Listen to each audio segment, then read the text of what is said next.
اور اس کو ایک اور نام دیا تھا شارپ شوٹر، تیز رفتاری سے مارنے والے. اور یہ الزام دینے والے کوئی اور نہیں، سرکار کے لوگ تھے. یہی رحمان ملک صاحب تھے جو جن کی شخصیت کے بارے میں مجھے ذوالفقار مرزا صاحب کا ایک جملہ تاریخی لگتا ہے. خاص سے رہا ہو تو بولے گا ماں میں تو کیلا کھا رہا ہوں. جو یہ کہتا ہے الٹ کرتا ہے، یہ حقیقت ہے. میں بطور صحافی اس کا مجھے مشاہدہ ہے. اس نے کہا کہ جناب گلگتی گروپ ملوث ہے. میں نے کئی مرتبہ سے سوال کیا، میں نے کہا اگر گلگتی گروپ ملوث ہے تو آپ اس گروپ کو منظر عام پر کیوں نہیں لاتے؟ اور کئی جگہ اچھا اس گروپ دیکھیے سازش کے تانے بانے کہاں پہنچے جا رہے ہیں.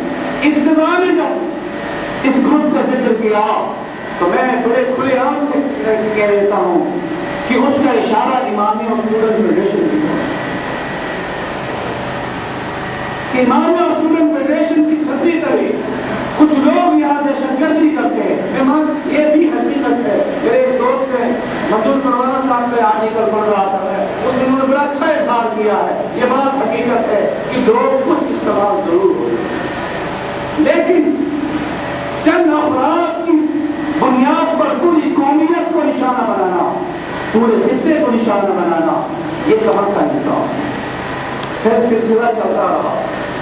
جب 2011 کا آخر آیا تو ایک مرتبہ پھر بالخصوص سانحہ آئے. 2012 میں سانحہ آئے. پاکستان کے بعد رحمان ملک صاحب کے ایک اور بیان آیا. یہ جو پہلا والا بیان تھا مجھے یاد ہے کہ 2010 کے اینڈ اور 2011 میں کم از کم ایک درجن مرتبہ انہوں نے کراچی کے حالات کے حوالے سے اس کا حوالہ دیا. اور پھر جب 2011 کا اینڈ اور 2012 کا شروع آیا تو رحمان ملک کہنے لگے کہ جناب گلگتی گروپ ملوث ہے. اور پھر اس کا اشارہ یہ ہوا کہ جناب اس گروپ کو فضل اللہ کی حمایت حاصل ہے.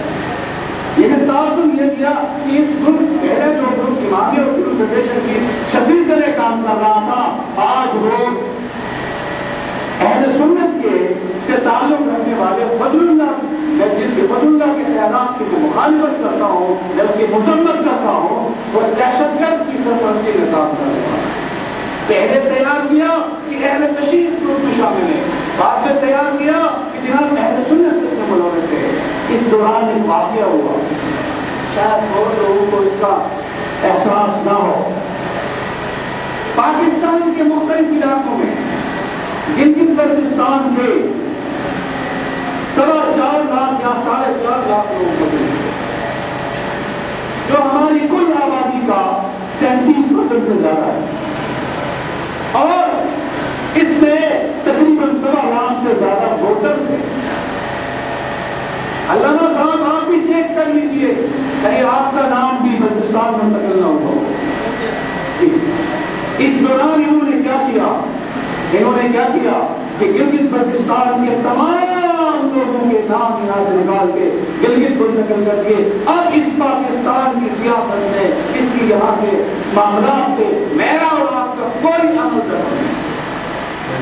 جب کشمیری کو یہ حق مل سکتا ہے، کشمیری احتجاج کرتا ہے کہ میرے 4.5 لاکھ ووٹ پاکستان کی ووٹر فلسط سے ختم نہیں ہونے چاہیے، اس کے احتجاج کو تسلیم کیا جاتا ہے اور میرے اور آپ کی اس آواز کو اٹھانے والا نہیں، جس کی وجہ سے مجھے اور آپ کو اب اس زمین سے بھی بے دخل کرنا چاہیے. اور اس سے بدقسمتی دیکھیے، میں نے اس حوالے سے 3 سے 4 آرٹیکل لکھے، وہ مختلف اعداد و شمار پر مشتمل. بدقسمتی دیکھ لیجیے، ان آرٹیکل شائع ہونے والے آرٹیکل میں گلگت بلتستان کے اخبارات میں وہ پورشن ختم کر دیا جو اس کے مطابق.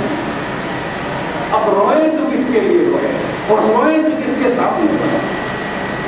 مجھے کیا کہ آپ اپنا، میں نے اس کے خلاف درخواست کی کہ مجھے کہا گیا کہ آپ فارم 4 کے تحت اندراج کروائیے. میں نے کہا میں کیوں کراؤں فارم 4 کے تحت؟ آپ مجھے وہ بات بتا دیجیے جس کی میں تو کہنے کا مقصد یہ ہے کہ ہمیں اور پھر گلگت بلتستان کے واقعات کا اندازہ لگائیے. 1988 کے سانحے کے بعد 1999 اور 2005 کے درمیان تک کا یہ عرصہ اس خطے میں بہت بہترین عرصہ ہے.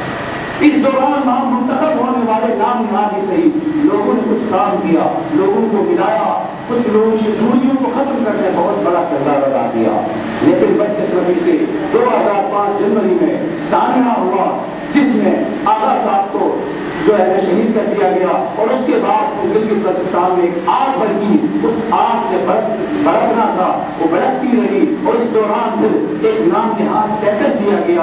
اس پیکج کو اب حکومت خود کہتی ہے, سپریم کورٹ خود کہتا ہے کہ جناب یہ تو غیر قانونی ہے, اور واقعی وہ غیر قانونی ہے. مجھے اس بات پر فخر ہے کہ جب اس پیکج کا اعلان ہوا تھا تو ہم نے کہا تھا, ان میرے دوستوں نے کہا تھا یہ نام نہاد ہے, یہ غیر قانونی ہے. تو ہمارے کئی علماء نے کہا تھا کہ یہ ملک دشمن عناصر ہے, یہ بیرونی ایجنٹ ہیں جو کام کرتے ہیں, اور آج وہی کہتے ہیں اس غیر قانونی پیکج کا خاتمہ کیا جائے. سچ سچ چل کے بولتا ہے جب بھی بولتا ہے, اگر جس کو ملتا ہے نہیں بولتی. تو ہمارے مسائل کا حل حالات کا تقاضا یہ ہے, ظلم چراس میں ہو, ظلم گلگت میں ہو, ظالم نگر میں موجود ہو, چراس میں موجود ہو. بس آج دیکھ لیجیے شیر جعفری کی تعلیم, اس کو خراج تحسین پیش کرنے والے چراس سے کیوں اٹھتے ہیں؟ اس کا کردار سے ثابت کیا. کیا یہی کردار کافی مثال ادا نہیں کر سکتا؟ کیا یہ کردار مولانا عطا اللہ شہاب ادا نہیں کر سکتا؟ کیا یہی کردار آغا راج صاحب ادا نہیں کر سکتے؟ مجھے 2009 کے الیکشن میں گلگت میں تھا, انجمن امامیت کے 2 ہی امیدوار نام رکھتے. محترم سرکار صاحب نے اپنے وزیر صاحب کو سرکار کے نام سے پورا اور دیدار صاحب کے جیتنے کی جو وجہ ہے, اس کو ملنے والے 1500 سے زائد اہل سنت کے ووٹ جو جگلوٹ سے ملے.